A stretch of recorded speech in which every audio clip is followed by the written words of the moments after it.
இந்த தக்காளி வச்சு இன்னைக்கு ஊறுகாய் செய்ய போகிறோம். தக்காளியே விலை கம்மியாக இருக்கும்போது நீங்களும் வாங்கி ஊறுகாய் செஞ்சு வச்சுக்கோங்க. இப்போ வாங்க சமைக்க போகலாம். சுத்தம் பண்ண தக்காளியை உரல் போட்டு ஆட்டிக்கலாம்.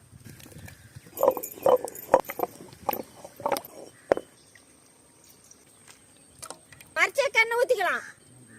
கடுகு, பூண்டு, வரமிளகாய், கருவேப்பிலை, பெருவெங்காயத்தூள், உரல் ஆட்டினா தக்காளி பழம்,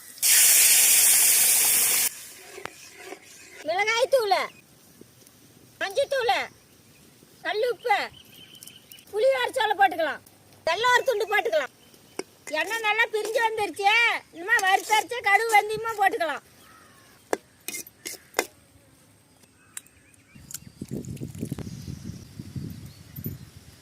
தக்காளி ஊறுகாய் பழைய சோத்துக்கு சூப்பராக இருக்குது.